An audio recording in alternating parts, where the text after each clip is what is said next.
नमस्कार दोस्तों, happy study zone में आपका स्वागत है। और आज हम देखने वाले हैं आपदा प्रबंधन और साथ ही साथ मानवाधिकार से संबंधित महत्वपूर्ण प्रश्न। तो चलिए शुरुआत करते हैं इसका सेशन। झारखंड में जंगली हाथियों द्वारा मानवीय बसावट क्षेत्र में किए जाने वाले आक्रमण का प्रमुख कारण क्या है?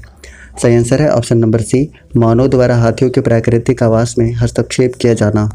नेक्स्ट है क्वेश्चन नंबर 2, झारखंड में जंगली हाथियों के ग्रामीण बसावट प्रवेश करने पर उन्हें भगाने हेतु किस प्रकार के तरीकों का प्रयोग किया जाता है? सही आंसर है ऑप्शन नंबर ए, ढोल नगाड़े बजाना। ऑप्शन नंबर बी, आग द्वारा हाथियों को डराना। मिर्च की गंध द्वारा हाथियों को भगाना। यानी ऑप्शन नंबर डी सही हो जाएगा उपरोक्त सभी। नेक्स्ट है क्वेश्चन नंबर 3, झारखंड राज्य आपदा प्रबंधन प्राधिकरण का गठन आपदा प्रबंधन अधिनियम 2005 की किस धारा के तहत किया गया है? सही आंसर है ऑप्शन नंबर सी, यानी कि धारा 14 के 1 के तहत। नेक्स्ट है क्वेश्चन नंबर 4, झारखंड राज्य आपदा प्रबंधन प्राधिकरण में अधिकतम कितने सदस्य हो सकते हैं? सही आंसर है ऑप्शन नंबर सी, अधिकतम 9 सदस्य हो सकते हैं। नेक्स्ट है क्वेश्चन नंबर 5, झारखंड राज्य आपदा प्रबंधन प्राधिकरण की सहायता हेतु गठित राज्य कार्यकारिणी समिति का अध्यक्ष कौन होता है? सही आंसर है ऑप्शन नंबर बी, झारखंड के मुख्य सचिव होते हैं। नेक्स्ट है क्वेश्चन नंबर 6, झारखंड राज्य आपदा विभाग का गठन किस वर्ष किया गया था? सही आंसर है ऑप्शन नंबर बी, 2004 में। नेक्स्ट है क्वेश्चन नंबर 7, झारखंड में आपदा के दौरान राहत कार्य के संचालन हेतु गठित राज्य आपदा कार्रवाई कोष में केंद्र एवं राज्य सरकार की हिस्सेदारी क्रमशः कितनी होती है? सही आंसर है ऑप्शन नंबर सी, 75% और 25%। 75% केंद्र सरकार का और 25% राज्य सरकार का। नेक्स्ट है क्वेश्चन नंबर 8, झारखंड राज्य में किस वर्ष आपदा प्रबंधन विभाग द्वारा राज्य आपदा प्रबंधन योजना तैयार की गई? सही आंसर है ऑप्शन नंबर बी, 2009 में। नेक्स्ट है क्वेश्चन नंबर 9, आपदा से संबंधित विभिन्न पहलुओं के संबंध में प्रशिक्षण प्रदान करने के उद्देश्य से राज्य की किस संस्था द्वारा आपदा केंद्र प्रबंधन का संचालन किया जा रहा है? सही आंसर है option number C, Shri Krishna Lok Prashasan संस्थान रांची के द्वारा। नेक्स्ट है क्वेश्चन नंबर 10, झारखंड सरकार द्वारा आपदा प्रबंधन ज्ञान सह प्रदर्शन केंद्र का गठन किस उद्देश्य से किया गया है? सही आंसर है ऑप्शन नंबर सी, यानी कि आपदा पूर्व जानकारी तथा इससे जुड़ी समस्याओं की जानकारी एवं उनके प्रभाव को न्यून करने हेतु। नेक्स्ट है क्वेश्चन नंबर 11, राज्य में सूखा से संबंधित आपदा हेतु निम्न में से कौन सा संस्थान शैक्षणिक एवं तकनीकी कार्यों का संचालन करता है? सही आंसर है ऑप्शन नंबर बी, यानी कि बिरसा कृषि विश्वविद्यालय। नेक्स्ट है क्वेश्चन नंबर 12, राज्य में खनन से संबंधित आपदा हेतु निम्न में से कौन सा संस्थान शैक्षणिक एवं तकनीकी कार्यों का संचालन करता है? सही आंसर है ऑप्शन नंबर सी, यानी कि भारतीय खनन स्कूल धनबाद। नेक्स्ट है क्वेश्चन नंबर 13, राज्य में भूकंप से संबंधित आपदा हेतु निम्न में से कौन सा संस्थान शैक्षणिक एवं तकनीकी कार्यों का संचालन करता है? सही आंसर है option number A, BIT Mesra. Next है क्वेश्चन नंबर 14, राज्य में बाढ़ से संबंधित आपदा हेतु निम्न में से कौन सा संस्थान शैक्षणिक एवं तकनीकी कार्यों का संचालन करता है? सही आंसर है ऑप्शन नंबर डी, यानी कि JSAC। नेक्स्ट है क्वेश्चन नंबर 15, राज्य में जंगलों में आग से संबंधित आपदा हेतु निम्न में से कौन सा संस्थान शैक्षणिक एवं तकनीकी कार्यों का संचालन करता है? सही आंसर है ऑप्शन नंबर डी, यानी कि JSAC। नेक्स्ट है क्वेश्चन नंबर 16, प्रखंड स्तर पर गठित आपदा प्रबंधन समिति का अध्यक्ष कौन होता है? सही आंसर है ऑप्शन नंबर बी, यानी कि प्रखंड विकास पदाधिकारी। नेक्स्ट है क्वेश्चन नंबर 17, ग्राम स्तर पर गठित आपदा प्रबंधन समिति का अध्यक्ष कौन होता है? सही आंसर है ऑप्शन नंबर सी, यानी कि ग्राम सभा का मुखिया होता है। नेक्स्ट है क्वेश्चन नंबर 18, भूकंप संवेदनशीलता की दृष्टि से झारखंड राज्य को किस जोन में रखा जा सकता है? सही आंसर है A, B, C तीनों, यानी कि जोन 2, 3 और 4 में। यानी ऑप्शन नंबर डी सही हो जाएगा उपरोक्त सभी। नेक्स्ट है क्वेश्चन नंबर 19, भूकंप जोन 4 के तहत झारखंड के कितने जिले आते हैं? सही आंसर है ऑप्शन नंबर बी, यानी कि 2 जिले आते हैं। नेक्स्ट है भूकंप जोन 3 के तहत झारखंड के कितने जिले आते हैं? सही आंसर है ऑप्शन नंबर डी, 15 जिले आते हैं। नेक्स्ट है क्वेश्चन नंबर 21, भूकंप जोन 4 के तहत झारखंड का कौन सा जिला शामिल है? सही आंसर है ऑप्शन नंबर ए, यानी कि गोड्डा और साहेबगंज। नेक्स्ट है क्वेश्चन नंबर 22, भूकंपीय संवेदनशीलता के दृष्टि से झारखंड के सर्वाधिक संवेदनशील 2 जिले कौन से हैं? सही आंसर है ऑप्शन नंबर बी, यानी कि साहेबगंज और गोड्डा। ऑप्शन नंबर बी सही हो जाएगा। नेक्स्ट है क्वेश्चन नंबर 23, झारखंड राज्य में बाढ़ का प्रमुख कारण क्या है? सही आंसर है ऑप्शन नंबर बी, अत्यधिक मानसून वर्षा के कारण नदियों के जलस्तर में वृद्धि। नेक्स्ट है क्वेश्चन नंबर 24, झारखंड राज्य का कौन सा भाग बाढ़ से सर्वाधिक प्रभावित होता है? सही आंसर है ऑप्शन नंबर सी, यानी कि उत्तर पूर्वी झारखंड। नेक्स्ट है क्वेश्चन नंबर 25, झारखंड में आने वाले बाढ़ के निम्न में से कौन से नकारात्मक प्रभाव दिखाई पड़ते हैं? सही आंसर है ऑप्शन नंबर ए, बी, सी तीनों, यानी कि धान की फसलों पर प्रतिकूल प्रभाव, मानव स्वास्थ्य पर दुष्प्रभाव, शहरी क्षेत्रों में परिवहन व्यवस्था पर दुष्प्रभाव, यानी ऑप्शन नंबर डी से हो जाएगा उपरोक्त सभी। नेक्स्ट है क्वेश्चन नंबर 26, झारखंड राज्य का कौन सा भाग सूखा के प्रकोप से सर्वाधिक प्रभावित होता है? सही आंसर है ऑप्शन नंबर डी, यानी कि उत्तर पश्चिमी झारखंड। नेक्स्ट है क्वेश्चन नंबर 27, झारखंड राज्य का कौन सा जिला सूखा से सर्वाधिक दुष्प्रभावित होता है? सही आंसर है ऑप्शन नंबर ए, यानी कि पलामू। नेक्स्ट है क्वेश्चन नंबर 28, झारखंड में सूखा जैसी समस्याओं से निपटने हेतु निम्न में से कौन से कदम कारगर सिद्ध होंगे? सही आंसर है ऑप्शन नंबर ए, बी, सी तीनों, यानी कि वाटर सेट मैनेजमेंट, जलाशयों का निर्माण, वृक्षों की कटाई पर नियंत्रण, ऑप्शन डी सही हो जाएगा उपरोक्त सभी। नेक्स्ट है क्वेश्चन नंबर 29, झारखंड राज्य में तड़ित झंझा एक प्रमुख आपदा है जिससे व्यापक पैमाने पर जान माल की हानि होती है। इस समस्या से निपटने हेतु निम्न में से कौन से उपाय कारगर सिद्ध होंगे? सही आंसर है ऑप्शन नंबर ए, वर्षा के दौरान घरों से बाहर ना निकलना, ऑप्शन बी, वर्षा के समय पेड़ों के नीचे न रुकना, ऑप्शन सी, बिजली एवं तार के खंभों से दूर रहना, ऑप्शन डी सही हो जाएगा उपरोक्त सभी कथन सत्य हैं। नेक्स्ट है क्वेश्चन नंबर 30, निम्न में से कौन सा क्षेत्र भूमिगत कोयला खदानों में आग से होने वाली आपदा के कारण सर्वाधिक चर्चा में रहता है? सही आंसर है ऑप्शन नंबर ए, यानी कि झरिया। नेक्स्ट है क्वेश्चन नंबर 31, झारखंड के जंगलों में आग लगने के प्रमुख कारण क्या है? सही आंसर है ऑप्शन ए, आम लोगों द्वारा ज्वलनशील वस्तुओं का जंगलों में प्रयोग, ये बिल्कुल सही है। ऑप्शन बी, मानव द्वारा वनोत्पाद के संग्रहण के दौरान रोशनी हेतु आग जलाना, ये भी सही है। ऑप्शन सी, शुष्क पतझड़ वनों के आपस में टकराने से उत्पन्न आग, ये भी सही है। ऑप्शन डी सही हो जाएगा उपरोक्त सभी। नेक्स्ट है, झारखंड के जंगलों में आग जैसी आपदा से निपटने हेतु निम्न में से कौन से प्रयास कारगर सिद्ध होंगे? इसका सही आंसर आपको कमेंट बॉक्स में बताना है और साथ ही साथ पीडीएफ के लिए आप टेलीग्राम ज्वाइन कर लीजिए, आपको आंसर की के साथ सारे के सारे पीडीएफ मिल जाएंगे। मिसलेनियस का एक इम्पॉर्टेंट टॉपिक है, तो चलिए स्टार्ट करते हैं। तो सबसे पहले हम बात करते हैं मानवाधिकार की। तो मानवाधिकार शब्द से आप क्या समझते हैं? देखिए, मानवाधिकार जैसा कि इसके टर्म से ही पता चल रहा है, मानव के अधिकार से संबंधित, ठीक है। आप जानते हैं कि हमारे देश में या पूरे विश्व में या जहाँ भी मानवाधिकारों का हनन होता है, उनको बहुत अलग अलग तरीके से सताया जाता है, उत्पीड़न किया जाता है, तो उसके रक्षा के लिए मानवाधिकार आयोग और संरक्षण अधिनियम, ये सारी की सारी चीज़ें बनाई गई। नाम से ही बिल्कुल आपको रिलेट कर सकते हैं। इसके अलावा कुछ फैक्ट की हम बात करेंगे। तो एक जॉन लॉक हैं, ठीक है, जॉन लॉक के अनुसार इन्होंने क्या कहा था? इन्होंने कहा था कि व्यक्ति को 3 प्रकार के अधिकार प्राप्त थे, ठीक है, जीवन जीने की, स्वतंत्रता की और संपत्ति की, ठीक है।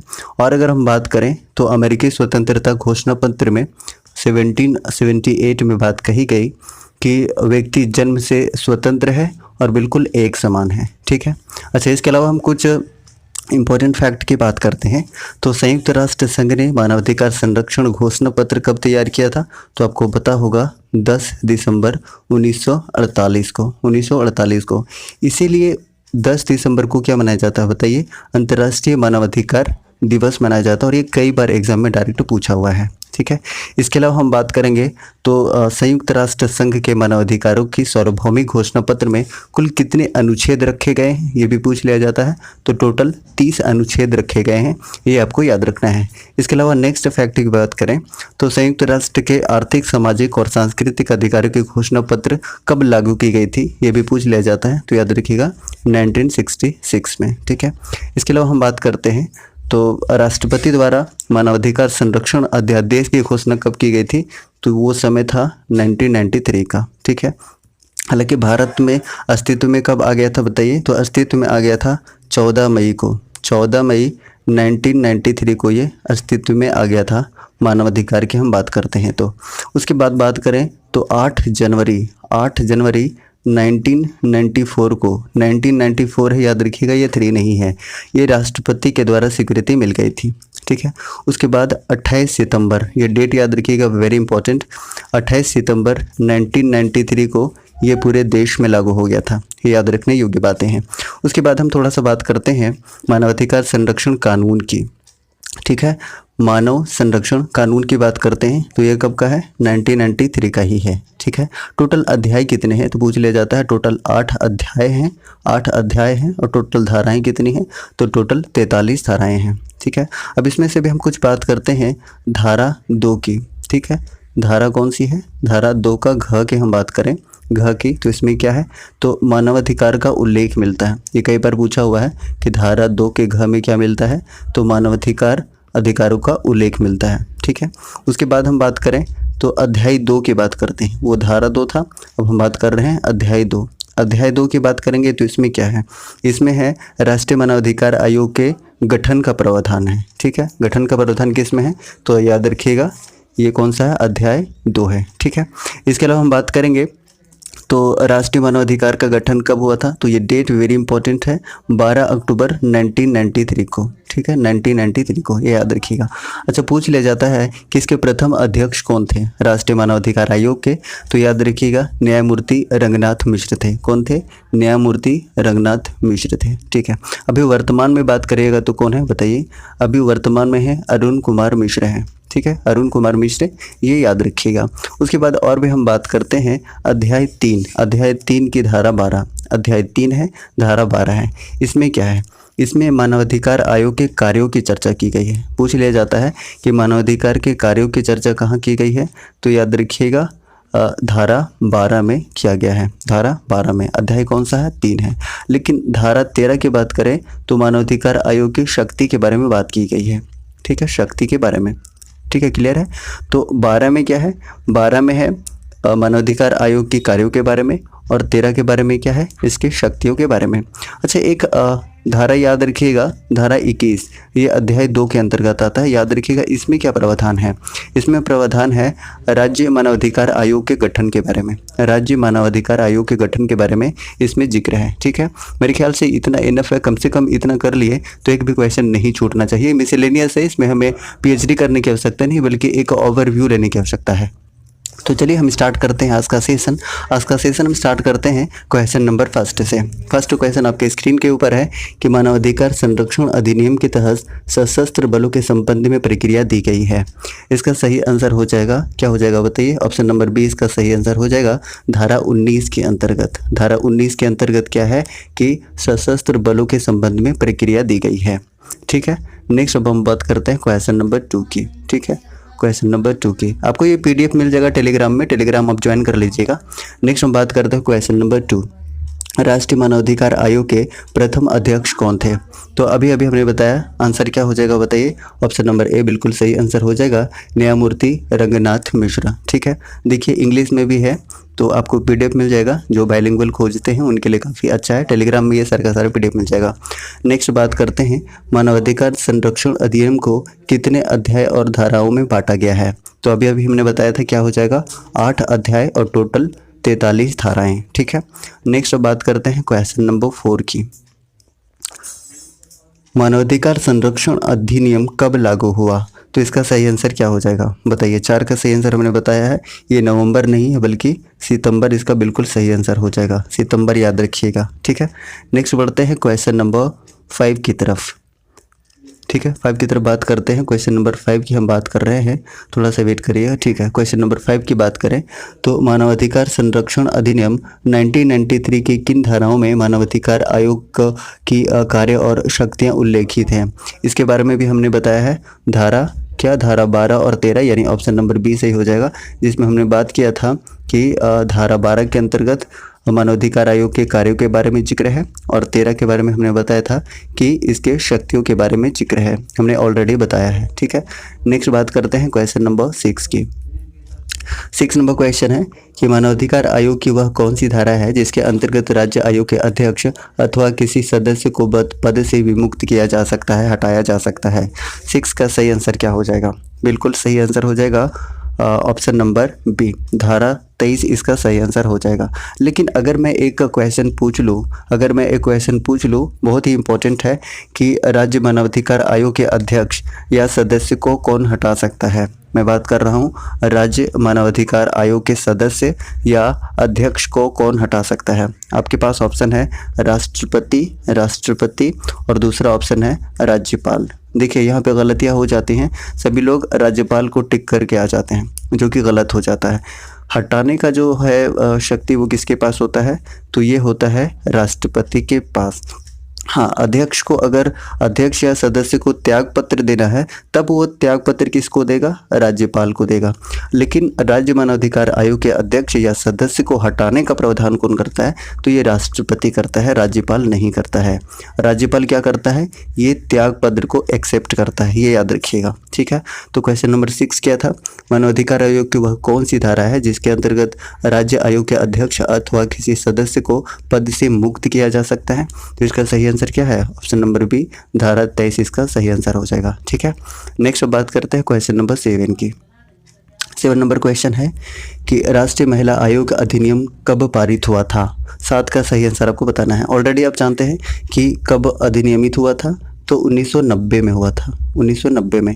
लेकिन गठन की बात करेगा राष्ट्रीय महिला आयोग के गठन की, तब कब हुआ था, 1992 में हुआ था। ये एक्ट है, ये एक्ट है और ये गठन है, ये दो अलग अलग चीज़ें हैं, याद रखिएगा। तो कौन से एक्ट से हुआ था राष्ट्रीय महिला आयोग की स्थापना, तो याद रखिएगा 1990 का एक्ट था। और गठन कब हुआ था, तो 1992 में हुआ था। अब बताइएगा कमेंट करके कि राष्ट्रीय महिला आयोग के अभी अध्यक्ष कौन है, रेखा शर्मा है या रेखा मेनन है। साथ ही साथ आपको ये भी बताना है कि रेखा शर्मा कौन है, ठीक है, और रेखा मेनन कौन है। ये दोनों के बारे में आपको कमेंट बॉक्स में ज़रूर बताना है, ठीक है। ओके, नेक्स्ट हम बात करते हैं क्वेश्चन नंबर 8 की। किस धारा के तहत मानवाधिकार आयोग के सदस्य लोक सेवक माने गए हैं। 8 का सही आंसर बताना है क्या होगा। तो 8 का सही आंसर क्या हो जाएगा बताइए, ऑप्शन नंबर सी सही हो जाएगा, धारा 39 के अंतर्गत, ठीक है। धारा 39 के अंतर्गत क्या है कि मानवाधिकार आयोग के सदस्य क्या होंगे, लोक सेवाएं माने जाएंगे, लोक सेवक माने जाएंगे। तो ऑप्शन नंबर सी सही हो जाएगा, धारा 39, ठीक है। नेक्स्ट बढ़ते हैं क्वेश्चन नंबर 9 की तरफ। विशेष लोक अभियोजन की नियुक्ति निम्न में से कौन करता है। 9 का सही आंसर बताना है क्या होगा। बहुत लोग सोच रहे होंगे केंद्र सरकार नहीं होगा इसका आंसर, बल्कि इसका सही आंसर हो जाएगा ऑप्शन नंबर बी, राज्य सरकार इसका बिल्कुल सही आंसर हो जाएगा। अब देखिए हम बात करते हैं तो आपको याद रखना है कि अध्याय 6 में क्या जिक्र है, तो अध्याय 6 में है मानवाधिकार न्यायालय है। क्या है, मानवाधिकार न्यायालय है। इसके अंतर्गत 2 पार्ट में इसको बांटा गया है, ठीक है। एक तो धारा 30 है, एक धारा 30 है और एक धारा 31 है, ठीक है। अब देखिए ये दोनों में क्या है। अब इसमें जो 30 में कहा गया है वो राष्ट्रीय मानवाधिकार कोर्ट के बारे में बात किया गया है। राष्ट्रीय मानवाधिकार कोर्ट के बारे में किस में बात किया गया है, तो धारा 30 में अध्याय कौन सा है, तो अध्याय 6 है, ठीक है। अच्छा 31 की बात करें तो 31 में क्या है, विशेष लोक अभियोजन की बात है, जिसके बारे में क्वेश्चन में पूछा हुआ है, ठीक है। तो इसके अंतर्गत क्या होगा, धारा 31 से विशेष लोक अभियोजन की स्थापना होगी, ठीक है। तो आप समझ गए कि अध्याय 6 जो है इसमें क्या जिक्र है, तो मानवाधिकार न्यायालय, ठीक है। अब धारा 30 हमने बताया, क्या बताया, राष्ट्रीय मानवाधिकार कोर्ट, और 31 के बारे में हमने बताया कि विशेष लोक नियोजन का प्रावधान है, ठीक है। नेक्स्ट बढ़ते हैं तो इसका आंसर क्या हो जाएगा, विशेष लोक अभियोजन की नियुक्ति कौन कराता है, तो राज्य सरकार इसका सही आंसर हो जाएगा। अच्छा हाँ, दोनों के जो अपॉइंटमेंट है यानी कि राष्ट्रीय मानवाधिकार कोर्ट का यानी कि धारा 30 और विशेष लोक नियोजन यानी कि धारा 30 और 31, तो ये दोनों का जो है अपॉइंटमेंट्स कौन कराता है, तो इसका जो नियुक्ति है वो स्टेट गवर्नमेंट कराती है, स्टेट गवर्नमेंट। तो इसका भी सही आंसर हो जाएगा। नेक्स्ट बात करते हैं क्वेश्चन नंबर 10 की। विश्व मानवाधिकार दिवस कब मनाया जाता है, तो ऑलरेडी इसके बारे में हमने बात किया था कब मनाया जाता है, तो इसका 10 दिसंबर बिल्कुल सही आंसर हो जाएगा, यानी कि ऑप्शन नंबर बी बिल्कुल सही आंसर है, 10 दिसंबर को। क्यों, ऑलरेडी आप जानते हैं, इसके बारे में हमने शुरुआत में बात किया था कि संयुक्त राष्ट्र संघ ने मानवाधिकार आयोग की घोषणा पत्र जारी किया था कब, 10 दिसंबर को, ठीक है। 10 दिसंबर को किया था, 10 दिसंबर 1948 को, इसलिए 10 दिसंबर को क्या मनाया जाता है, तो अंतर्राष्ट्रीय मानवाधिकार दिवस मनाया जाता है। इंटरनेशनल ह्यूमन राइट डे मनाया जाता है, ऑलरेडी आप जानते हैं। और इसमें हमने ये भी बात किया था कि संयुक्त राष्ट्र संघ के मानवाधिकारों के सार्वभौमिक घोषणा पत्र में कुल कितने अनुच्छेद है हमने बात किया था, तो टोटल 30 अनुच्छेद है, याद रखिएगा टोटल 30 अनुच्छेद हैं। और उसके बाद मानवाधिकार संरक्षण आयोग की बात हमने किया था, तो उसमें हमने क्या बात किया था बताइए, टोटल 8 अध्याय हैं और टोटल 43 धाराएं हैं, ये भी याद रखिएगा, कई बार ये पूछ लिया जाता है, ठीक है। नेक्स्ट हम बात करते हैं क्वेश्चन नंबर 11 की। क्वेश्चन नंबर 11 क्या है कि सबसे पहले किन देशों में मानवाधिकारों को मान्यता प्राप्त हुई थी। 11 का सही आंसर क्या हो जाएगा, एशियाई देशों में या फिर अफ्रीकी देशों में या ग्रीक राज्यों में या उपरोक्त सभी। तो इसका सही आंसर है ऑप्शन नंबर सी, ग्रीक राज्यों में। ऑप्शन नंबर सी इसका बिल्कुल सही आंसर हो जाएगा, ठीक है। ओके, नेक्स्ट हम बात करते हैं क्वेश्चन नंबर 12 की। हमारे देश में प्रथम राष्ट्रीय मानवाधिकार आयोग निम्न में से किस वर्ष स्थापित हुआ था, बताइए। 12 का सही आंसर क्या हो जाएगा, तो 12 का सही आंसर हो जाएगा 12 अक्टूबर 1993 में। ऑप्शन नंबर सी इसका सही आंसर हो जाएगा, 12 अक्टूबर 1993 इसका सही आंसर है। नेक्स्ट हम बात करते हैं क्वेश्चन नंबर 13 की। किस धारा के द्वारा मानवाधिकार आयोग संरक्षण अध्यादेश निर्देशित किया गया है, तो 13 का सही आंसर क्या हो जाएगा बताइए। 14 के तहत, 38 के तहत, 25 के तहत या 43 के तहत। तो इसका सही आंसर है ऑप्शन नंबर डी, धारा 43 के तहत। तो डी इसका बिल्कुल सही आंसर हो जाएगा। और बताइए कि अभी अभी हमने बताया था कि राष्ट्रपति के द्वारा कब स्वीकृत किया गया था, ये आप बताइए कमेंट करके इसका आंसर बताइए कि राष्ट्रपति के द्वारा ये कब स्वीकृति प्रदान किया गया था, डेट ईस्वी के साथ, और पूरे देश में कब लागू किया गया था बताइए। 28 सितंबर 1993 को पूरे देश भर में लागू किया गया था, ये डेट याद रखिएगा 28 सितंबर 1993। नेक्स्ट हम बात करते हैं क्वेश्चन नंबर 14 की। कौन सी धारा के तहत राज्य आयोग अपनी विशेष रिपोर्ट राज्य सरकार को प्रस्तुत करता है, तो 14 का सही आंसर बताना क्या होगा। 14 का सही आंसर धारा 19, धारा 35, धारा 28 या धारा 34, कौन सा आंसर होगा बताना है। तो 14 का सही आंसर है ऑप्शन नंबर सी, 28 धारा बिल्कुल सही आंसर हो जाएगा, ठीक है। अच्छा, उसके बारे में हम बात करते हैं कि अगर हम NHRC के महासचिव की नियुक्ति किस में जिक्र है, अगर पूछ लिया जाए तो आपको क्या बताना है बताइए। तो देखिए लास्ट क्वेश्चन नेक्स्ट हम देखते हैं, इसमें ही क्लियर हो जाएगा। नेक्स्ट बात करते हैं क्वेश्चन नंबर 15 की। निम्न में से किस धारा के तहत महासचिव की नियुक्ति संभव है, तो 15 का सही आंसर क्या होगा बताइए। धारा 5 के तहत, 9 के तहत, 11 के तहत या इनमें से कोई नहीं। बिल्कुल सही आंसर हो जाएगा ऑप्शन नंबर सी के बारे में हम बात कर रहे थे। धारा 11 के अंतर्गत क्या है, तो धारा 11 के अंतर्गत है महासचिव की नियुक्ति, महासचिव की नियुक्ति। और धारा 12 में हमने बात किया था कि मानवाधिकार आयोग के शक्ति के बारे में, कार्य के बारे में जिक्र है, कार्य के बारे में। और 13 में इसके शक्ति के बारे में जिक्र है। राष्ट्रीय मानवाधिकार आयोग कब गठन, तो 12 अक्टूबर याद रखिएगा। पूरे देश में कब लागू हुआ, तो 28 सितंबर याद रखिएगा, ठीक है। राष्ट्रपति के द्वारा कब स्वीकृत किया गया, तो 8 जनवरी 1994, ये याद रखिएगा। अभी वर्तमान में अध्यक्ष कौन है, तो अभी वर्तमान में है अरुण कुमार मिश्रा। प्रथम कौन थे, रंगनाथ मिश्रा। तो ये सारी की सारी चीज़ें आपको याद होनी चाहिए, ठीक है। अच्छा, राष्ट्रीय मानवाधिकार आयोग संरक्षण अधिनियम में कितने अध्याय और कितने धाराएं हैं, तो 8 अध्याय हैं, टोटल 43 धाराएं हैं, ठीक है। अच्छा, कुछ आयोग देख लेते हैं जो कि हमारे एग्जाम के लिए बहुत इंपॉर्टेंट है। और गैस अगर आपको सेशन पसंद आ रहा है ना, तो प्लीज़ चैनल को सब्सक्राइब कर लीजिएगा और लाइक ज़रूर कीजिएगा, जितने लोग जुड़े हुए, जितने लोग देख रहे हैं। अब हम बात करते हैं मानवाधिकार से जुड़े कुछ राष्ट्रीय आयोग के बारे में, क्योंकि यहाँ से भी क्वेश्चन आपको डायरेक्ट देखने को मिल सकता है।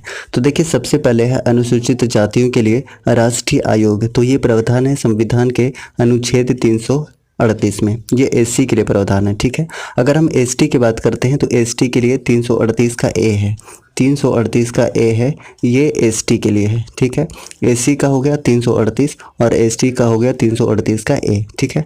अब उसके बाद हम बात करते हैं कि भाषाई अल्पसंख्यकों के लिए विशेष अधिकार का प्रावधान किस में है, तो 350 के बी में है, 350 के बी में इसका जिक्र है, ठीक है। नेक्स्ट हम बात करें राष्ट्रीय मानवाधिकार आयोग की, तो ऑलरेडी हम लोग बात किए हैं 1993। स्थापना कब हुआ है, 12 अक्टूबर 1993, ठीक है। राष्ट्रपति द्वारा स्वीकृति कब दिया गया है, तो 8 जनवरी 1994, ठीक है। उसके बाद पूरे देश में कब लागू हुआ है, ऑलरेडी आप जानते हैं 28 सितंबर 1993 1993। ठीक है। राष्ट्रीय मानवाधिकार के अभी वर्तमान में अध्यक्ष कौन है इसके अध्यक्ष, तो बताइए। इसका जो सही आंसर है वो अरुण कुमार मिश्र है। ठीक है। उसके बाद प्रथम बात करिएगा तो कौन थे, श्री रंगनाथ मिश्र थे। ठीक है।